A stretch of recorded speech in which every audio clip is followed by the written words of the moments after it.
بھاگنے کی بھی جرت نہیں کر رہے. تسلی سے گئی ہے, تلوار لے کے آئی ہے اور اس نے 9 جوان مسلمانوں کے گلے کاٹ دیے. اس روب سے نکلے باہر. نوجوانوں سے کہتا ہوں نکلو. اور جن لوگوں نے دنیا میں انقلاب برپا کیا وہ غریب گھروں کے تھے, وہ لوگ تھے کہ جو بظاہر کسی بڑے قبیلے سے نہیں تھے. ہم محنت کریں, تعلیم حاصل کریں, جدوجہد کریں, مشقت کریں, اپنی زندگی میں کچھ مقاصد کے حصول کے لیے آگے بڑھیں. اور اگر آپ کہیں کہ دائیں بائیں میرے فلاں آدمی مجھے یہ مشورہ دے رہا ہے, تو کچھ لوگ دنیا میں باتیں کرنے آئے ہیں, انہوں نے باتیں کرنی ہیں اور بڑا فائدہ ہوتا ہے. ان کو باتیں کر لینے دیں, ان کو کرتے رہنے دیں. کام کرنے والا بندہ کام کرتا ہے اور کرتا ہی چلا جاتا ہے, وہ منزل تک پہنچ جاتا ہے. تو حضرت علی کے مزاج میں دلیری ہے, ہمت ہے, ایک بات. اور دوسری بات دانائی, حکمت. یہ جو ہمارے فیصلے نا جذباتی, اور جناب آج فلانے نے یہ کہہ دیا تو میرا پروگرام یہ بن گیا, تو پھر کل کسی نے اور کچھ کہہ دیا تو میرا پلان اور بن گیا. میں سب سے زیادہ ان لوگوں کے حق میں پریشان ہوتا ہوں جو سویرے کچھ اور کہتے ہیں, دوپہر کو کچھ اور کہتے ہیں, شام کو کچھ اور کہتے ہیں. بھئی آپ کا کوئی نظریہ ہونا چاہیے, کوئی ویژن ہونا چاہیے زندگی میں, آپ کے اندر کوئی حکمت اور دانائی ہونی چاہیے. اس کے لیے کیا کرنے کی ضرورت ہوتی ہے؟ اس کے لیے ضرورت ہوتی ہے کہ آپ کا ذہن ایک طرف ہو. میرے اسلاف فرمایا کرتے تھے زندگی میں ایک کام کر لو پر صحیح کر کے کر لو. ہم نے تو سارے کام کرنے ہیں. آج کل ہر بندہ صحافی ہے, ہر بندہ تجزیہ نگار ہے, ہر بندہ سیاستدان ہے, ہر بندہ ہی مفتی ہے, ہر بندہ ہی جناب واعظ ہے, ہر بندے کے پاس ہی کچھ مسئلے. اس کا نقصان یہ ہے کہ کسی کے پاس بھی کچھ نہیں. وہ کسی درویش نے کہا تھا کہ جب سب لیڈر ہوں تو سمجھو کوئی لیڈر نہیں, کیونکہ سارے جو لیڈر ہو گئے.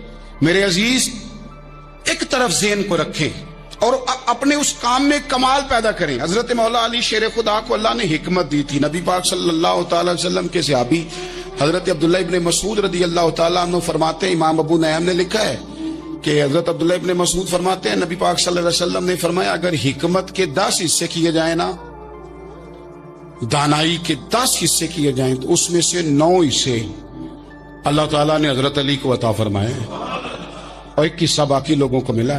دانا تھے, معاملہ فہم. کچھ بندے بڑے منافق قسم کے تھے, تو حضرت علی اذان ہو گئی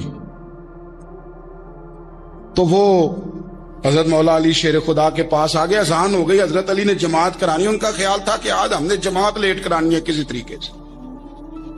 ہم چونکہ زیادہ باتیں, میں دوستوں سے کہتا ہوں بہت زیادہ خبریں نہ دیکھا کرو, بہت زیادہ بھی چیزیں نہ سنا کرو. آپ تو میرے بھائی موبائل کے اندر چلے جائیں گے, پھر باہر کی دنیا تو اور ہے. تو تھوڑا باہر بھی نکلیں تصویروں سے, تھوڑا باہر بھی آئیں, دیگر معاملات بھی دیکھیں. ہمیں بڑے بڑے اچھے لوگ زندگی میں مل جائیں گے, لیکن ہم ان کے قریب نہیں جاتے. ہم دیکھتے نہیں کہ اصل بات کیا ہے, سنی سنائی چیزوں پر زیادہ گمان کرتے ہیں. اب حضرت علی چونکہ بڑے دانا تھے, مسلح پہ بڑھ رہے ہیں, جماعت کھڑی کرنی ہے, اللہ اکبر کہہ رہے ہیں. بندوں کا خیال تھا نماز لیٹ کرانی ہے. نے فٹافٹ حضرت علی سے کہا کہ حضور ذرا وہ جانور تو بتائیے گا کتنے ہیں جو انڈے دیتے ہیں, اور ذرا وہ بھی بتائیے گا جو بچے دیتے ہیں. یہ اب کتنے کو بندہ جانور گنے, آہستہ آہستہ بندہ شمار کرے. ہو بکری جو ہے وہ بچہ دیتی ہے, مرغی انڈا دیتی ہے, اور گائے جو ہے وہ بچہ دیتی ہے, اور بطخ جو ہے وہ انڈا دیتی ہے. بندہ تو یہ گننے لگ جائے. تو حضرت علی شیر خدا یہاں ہاتھ ہیں, فرمانے لگے گھر جا کے گن لینا. موٹی سی بات بتاتا ہوں, جن جانوروں کے کان باہر ہوتے ہیں وہ بچے دیتے ہیں, جن کے اندر ہوتے ہیں وہ انڈے دیتے ہیں. اللہ اکبر. نماز کی نیت باندھ دی تم گننا گھر جا کے. موٹی سی بات بتا دیتا ہوں.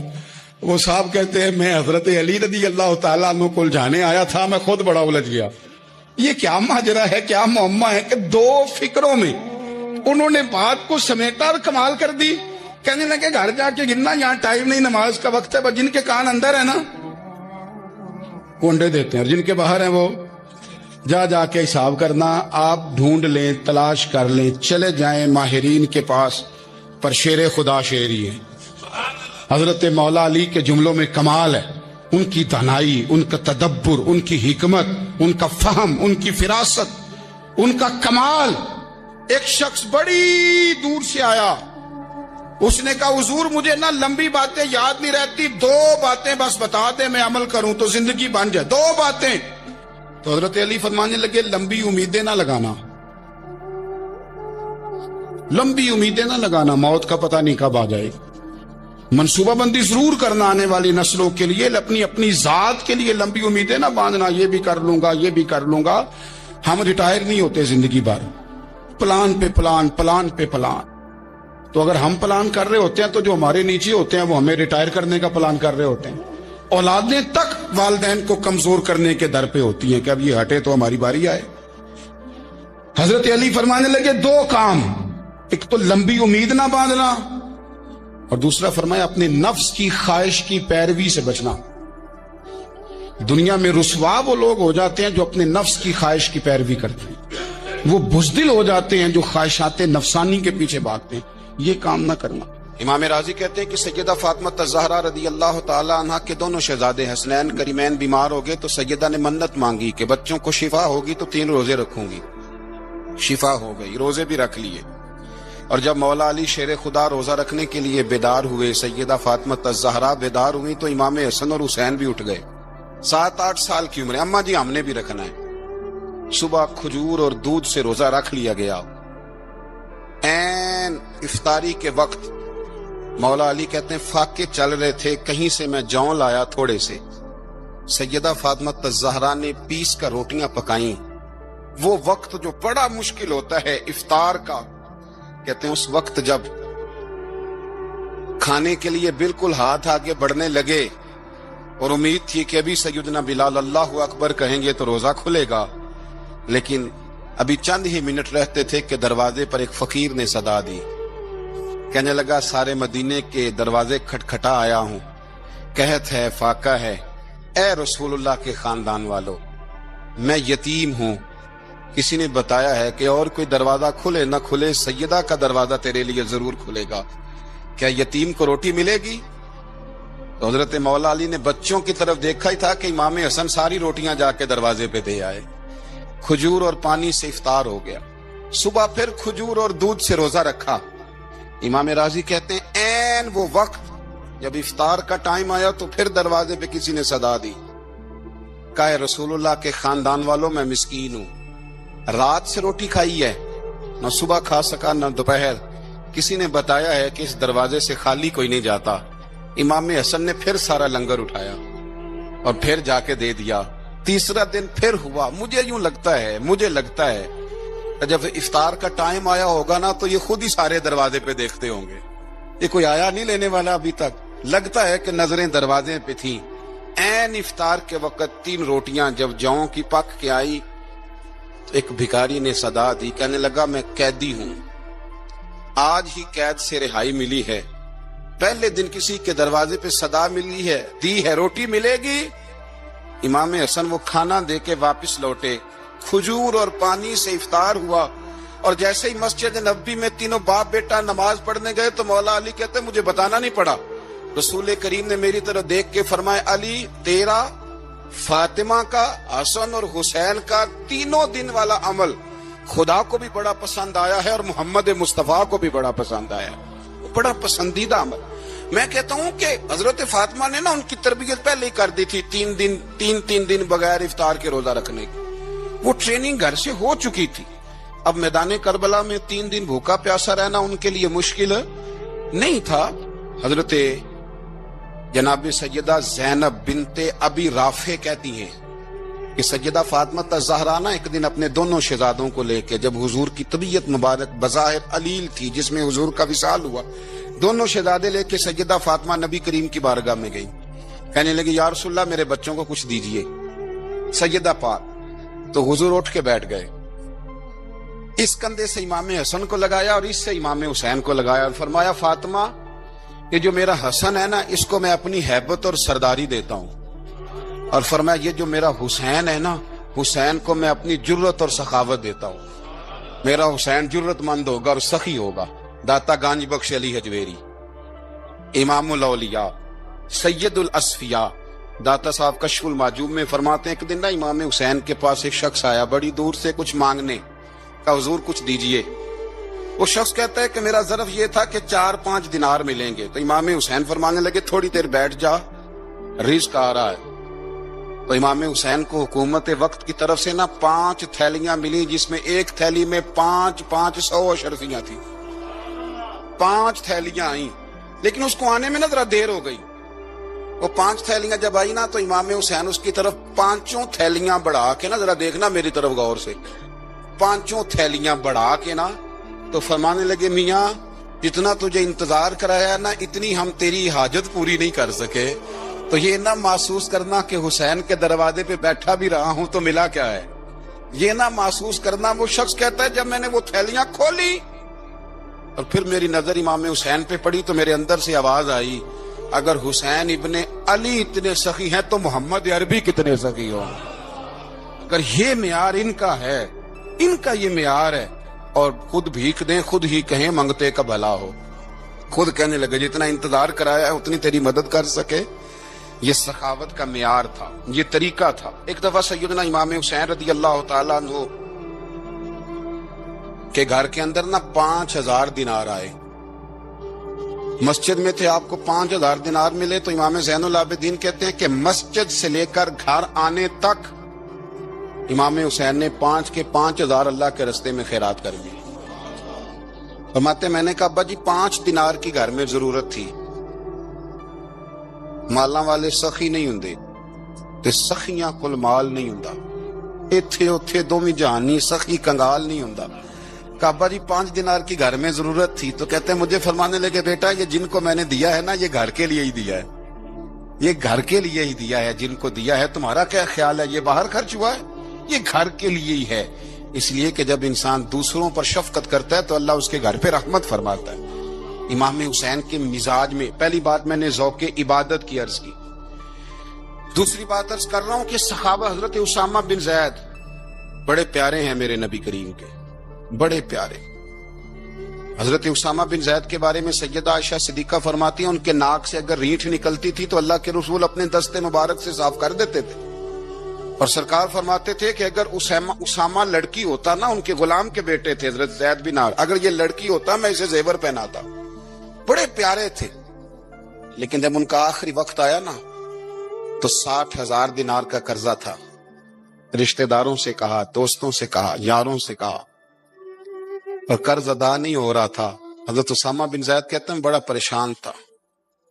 جب حد ہو گئی نا تو حضرت اسامہ بن زید فرمانے لگے جاؤ کوئی حسین ابن علی کو خبر کرو، ان سے کہو میں نا غلام ہوں آپ کے نانا کا، مقروض دنیا سے چلا گیا تو کیا بنے گا. امام حسین کو خبر ملی تو دوڑے آئے. لاجپال اس پیر کو نہیں کہتے جو تگڑا نذرانہ لے کے تو ماتھا چوم لے، لاجپال تو اس کو کہتے ہیں کہ جب ضرورت پڑے تو وہ سر پہ موجود ہو. حضرت سیدنا امام حسین تشریف لائے تو جناب اسامہ بن زید رو پڑے، کہنے لگے حضور میں نے نا غلامی کی ہے آپ کے نانا کی، اور اس غلامی پہ ناز ہے. اب 60,000 دینار کا قرضہ لے کے دنیا سے جاؤں گا تو میری قبر پہ بوجھ رہے گا. امام حسین خادم کو بھی کہہ سکتے تھے جاؤ گھر پیسے پڑے ہیں لے آؤ. امام حسین خود گئے، چادر اوڑھ کے تو اس کی اوٹ میں بکل میں 60,000 دینار چھپا کے لائے اور جناب اسامہ بن زید کے سامنے رکھ کے کہنے لگے اسامہ یار پیسے رات کو ہی آئے تھے، میں سوچ رہا تھا مجھے تو ضرورت نہیں، اللہ نے کس کا نصیب میرے گھر میں بھیج دیا ہے، مجھے تو حاجت ہی نہیں تھی، اب پتہ چلا پیسے تیرے تھے. اللہ نے حسین کی ڈیوٹی لگائی ہے کہ جا کے دے آ. حضرت اسامہ بن زید رو پڑے، فرمانے لگے اللہ آپ کو بہترین صلہ عطا فرمائے. امام بڑا ہی پیار کرتے تھے. گھوڑے پہ جا رہے تھے، کچھ فقیر غریب لوگ بیٹھ کے روٹی کھا رہے تھے. کہاں رہے تھے؟ سڑک کے کنارے. تو امام زین العابدین فرماتے ہیں کہ جب امام حسین گزرے تو انہوں نے آواز دی حضور دل کرتا ہے ہمارے ساتھ بیٹھ کے روٹی کھائیں. کائنات کے مالک و مختار کے نواسے اور دنیا کے سب سے بڑے شہزادے گھوڑے سے اترے اور غریبوں کے ساتھ سڑک پہ بیٹھ گئے، روٹی کھانے لگے اور دیر تک کھاتے رہے. اور جب فارغ ہو گئے تو فرمانے لگے کھانے کی ضرورت بھی نہیں تھی، حاجت بھی نہیں تھی، پر تم نے آواز دی تو دل رکھنے کو بیٹھ گیا تھا، اگر اجازت دے تو چلا جاؤں. یہ مزاج تھا، یہ طبیعت تھی. آپ کے ایک بھائی ہیں چھوٹے، حضرت محمد بن حنفیہ نام ہے، حضرت مولا علی شیر خدا رضی اللہ تعالیٰ عنہ کی دوسری بیوی سے. ایک دن حضرت امام حسین ان کے گھر میں بیٹھے تھے تو کسی بات میں نا اختلاف رائے ہو گیا، تو امام علی مقام ناراض ہو گئے، فرمایا آج کے بعد تیرے گھر نہیں آؤں گا. رومال اٹھایا چلے گئے. لوگوں نے حضرت محمد بن حنفیہ رضی اللہ تعالیٰ عنہ سے کہا حسین تو ناراض ہو گئے، کبھی نہیں آئیں گے۔ آپ فرمانے لگے بھائی تمہارا ہے کہ میرا؟ جی بھائی تو آپ کے ہیں۔ فرمایا اگر کہو تو چند منٹوں میں حسین واپس آئے۔ کہا جناب ناراضگی ہو گئی ہے۔ فرمایا ناراضگی ہوئی ہے پر میں اس کے دل کی نرمی کو تو جانتا ہوں، اس کے مزاج کے اندر جو محبت ہے اس سے تو ابھی آئے۔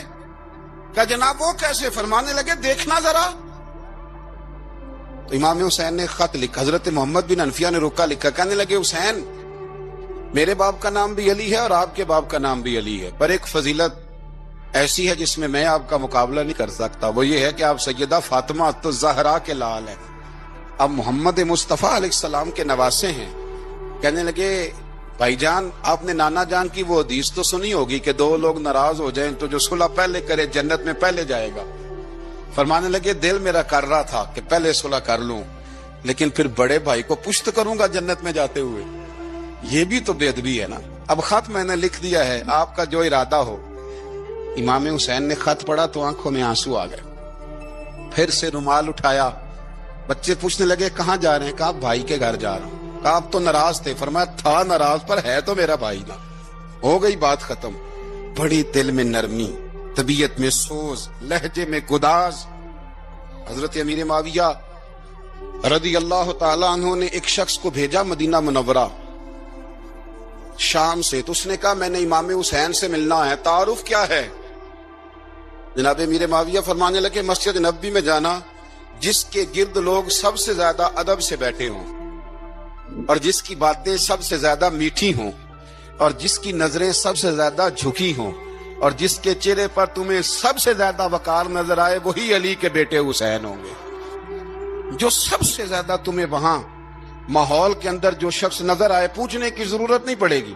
وہ شخص کہتا میں مدینے آیا تو میں نے واقعی ایک شخص کو دیکھا، شہد کے گرد مکھیوں کا اتنا ہجوم نہیں ہوتا جتنا امام حسین کے گرد رسول اللہ کے غلاموں کا ہجوم تھا، لیکن نظریں جھکی ہوئی، باتیں میٹھی، لہجہ گداز گداز، لفظوں میں رانائی، اور لوگ کئی باتیں پوچھتے تو علی کے صاحبزادے ایک کا جملہ بولتے تو لگتا یہ کہ وہ جملہ سیدھا دل میں اترتا چلا جاتا ہے۔ امام علی مقام کے کردار میں نا کچھ باتیں بڑی زیادہ تھیں، بہت زیادہ تھیں، بڑا حسن تھا۔ ایک بات تو یہ تھی امام حسین رضی اللہ تعالیٰ عنہ کا علم و فضل بڑا کمال کا تھا۔ ایک دفعہ صحابہ میں مسئلہ بن گیا کہ بچہ پیدا ہوتا ہے تو اس کا وظیفہ کیسے لگانا ہے۔ امام حسین کا علم و فضل بتا رہا ہوں، علم و فضل۔ تو بات بڑی پیچیدہ ہو گئی۔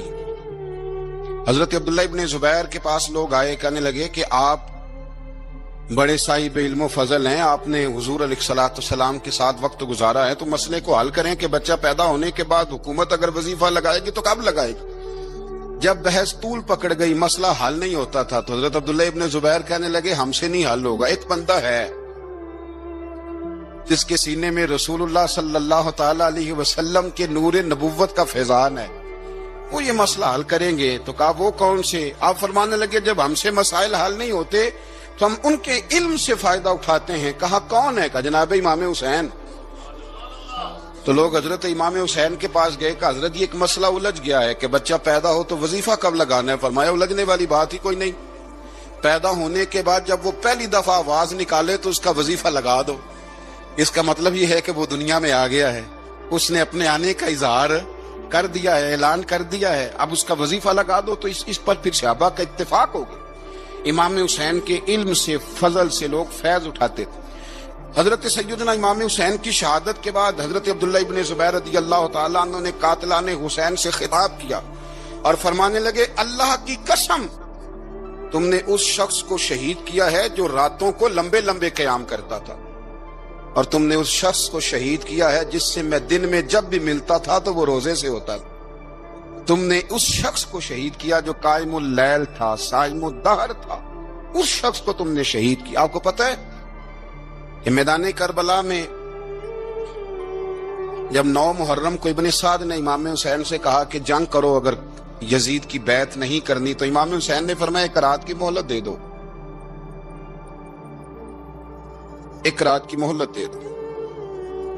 حضرت امام زین العابدین کہتے ہیں میں نے اپنے والد گرامی سے عرض کی کہ ابا جی آپ جہاد سے دور جانے والے تو ہیں نہیں، آپ تو جہاد سے پیار کرنے والے، اور یہ بھی پتا ہے مجھے کہ یہ جنگ اب ہو کے رہے گی، تو ایک رات کی مہلت دینے کا معنی کیا ہے؟ بھئی کل بھی لڑنا ہے اور رات بھی لڑنا ہے، تو ابا جی ایک رات کی مہلت۔ تو سیدنا امام حسین رضی اللہ تعالیٰ عنہ فرمانے لگے، بیٹا رات کی مہلت اس لیے لی ہے کہ میں آج رات کھل کے اپنے رب کی عبادت کر لوں، میں استغفار کر لوں، میں لمبے سجدے کروں۔ اور کہا زین العابدین تو جانتا ہے نا کہ مجھے نماز سے، تلاوت سے، دعا سے اور استغفار سے بڑا پیار ہے۔ نبی پاک علیہ الصلوۃ والسلام نے ایک شخص سے پوچھا کیا دعا مانگ رہے ہو؟ تو اس نے کہا یا رسول اللہ میں اللہ کی بارگاہ میں صبر کا سوال کر رہا ہوں۔ تو حضور فرمانے لگے صبر تو مصیبت پر ہوتا ہے۔ یا رسول اللہ پھر کیا مانگوں؟ آپ ان جملوں اور لفظوں کی گہرائی کو سمجھیں، صبر کے لیے تو پہلے مصیبت آئے گی، پھر صبر آئے گا۔ تو یا رسول اللہ کیا مانگوں؟ فرمایا تو رب سے عافیت مانگ۔ مانا کیا ہے؟ مصیبت آئے کیوں؟ اللہ تجھے اپنی حفاظت کے حصار میں لے لے، وہ وقت ہی کیوں آئے کہ جب تیری طبیعت الجھ جائے، جب تو پریشان ہو جائے، جب تو تو اللہ سے عافیت مانگنا۔ جب تو عافیت مانگے گا تو اگر کبھی مشکل آئے گی بھی نا، تو خدا پھر اپنے فضل سے مشکل سے نکلنے میں رستہ بھی بڑی جلدی عطا فرمائے گا اور تیرے اوپر فضل فرمائے گا۔ عافیت سے بڑی نعمت کوئی نہیں اگر کسی کو میسر آئے تو۔ ایک بزرگ تھے، ہر وقت اللہ سے عافیت مانگتے تھے، ہر وقت اللہ سے عافیت مانگتے تھے، ہر وقت عافیت مانگتے تھے۔ لوگوں نے پوچھا، لوگ ان کو صالح جانتے تھے، نیک سمجھتے تھے، کہ حضور آپ اور کوئی دعا مانگتے نہیں، عافیت ہی مانگتے ہیں۔ فرمانے لگے میں مانگا کرتا تھا شروع میں، بعد میں خیال آیا اور بھی دعائیں مانگا کرتا تھا، یہ احساس بعد میں نصیب ہوا۔ فرماتے میں مزدوری کرتا تھا، مال برداری کرتا تھا، ایک جگہ پہ ڈیوٹی کر رہا تھا تو تھک گیا، اور وہ جو کام لینے والے لوگ تھے ان کے رویہ بھی بڑا ترش تھا، تکلیف ہوئی۔ تو میں نے اپنے مالک کی بارگاہ میں عرض کی، مالک اگر 2 روٹی بغیر مجھے مشقت کے مل جائے دن میں تو تیری بارگاہ تو بڑی کریم ہے۔ کہتے ہیں میں نے یہ دعا مانگ لی، ذرا میں تھوڑا آگے بڑھا تو 2 بندے آپس میں لڑ رہے تھے، میں ان کی صلح کرانے کے لیے، انہیں بچانے کے لیے آگے بڑھا، تو میں جس کو چھڑا رہا تھا دوسرے نے میرے اوپر ضرب لگا دی، میرا بھی سر پھٹ گیا۔ تھوڑی دیر کے بعد وہاں پولیس آ گئی، وہ تینوں کو لڑنے والا سمجھ کے اٹھا کے لے گئے، مجھے جیل ہو گئی۔ 2 روٹیاں بغیر مشقت کے روز ملنی شروع ہو گئی۔ دعا مانگی تھی نا کہ یا اللہ 2 روٹیاں مل جائے نا بغیر مشقت کے، کہتے ہیں وہ 2 روٹیاں روز ملتی، کوئی کام نہیں کرنا پڑتا، پر جیل ہو گئی۔ فرماتے میں بڑا پریشان تھا، روز روٹیاں پابندی سے آتی اور بہترین آتی، کھانا ملتا۔ پھر کچھ عرصے کے بعد میں نے سوچا کہ یار یہ دعا تو قبول ہو گئی نا تیری، اب تو اگر اس پر کوئی الگ بات کرے گا تو وہ تو غلط کرے گا۔ کہتے پھر خود ہی میرے دل میں اللہ نے بات ڈالی اور میں نے عرض کی مالک 2 روٹیاں نہیں، مجھے تو عافیت چاہیے، مجھے تو عافیت دے، میرے اوپر تو کرم فرما، تو نظر رحمت کر، جے ایک قطرہ بخشے مینوں، جے ایک قطرہ بخشے مینوں تے کام بن جاندا ہی میرا، مہربانی کر عافیت عطا کر۔ فرماتے پھر خدا نے کرم کیا، کہاں سے اسباب بنے میرے جیل سے چھوٹنے کے، کون کون میرے ضمانتی بنے اللہ ہی جانتا ہے۔ فرماتے ہیں دروازے بھی کھل گئے، رزق بھی ملتا ہے، صحت بھی میسر ہے، سجدہ بھی کر لیتا ہوں، سویرے تلاوت بھی کرتا ہوں، شام کو مدینے والے کی بارگاہ میں رج کے درود و سلام بھی عرض کرتا ہوں، میں ممکن ہوتا ہے تو کسی غریب کی داد رسی بھی کرتا ہوں۔ اب سمجھ آئی ہے، ربنا آتنا فی الدنیا حسنۃ وفی الآخرۃ حسنۃ وقنا عذاب النار۔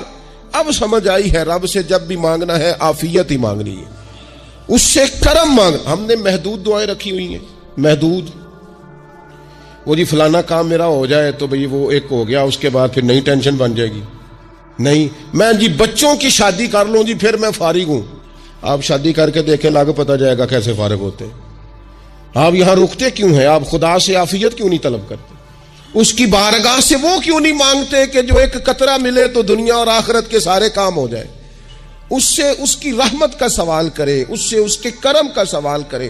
اللہ کی بارگاہ میں بھی حاضر ہونا اور جچی تلی اور جناب ناپ تول کر اور محدود چیزوں کا سوال کرنا، مالک سے مانگے، اور وہ جب دیتا ہے تو دیتا بھی بے حساب ہی ہے، وہ جب عطا کرتا ہے تو کرم کے دروازے کھول کے عطا کرتا ہے، ورنہ تو ایک الجھن سے انسان نکلتا ہے دوسری میں الجھ جاتا ہے، ایک گتھی کو سلجھاتا ہے پھر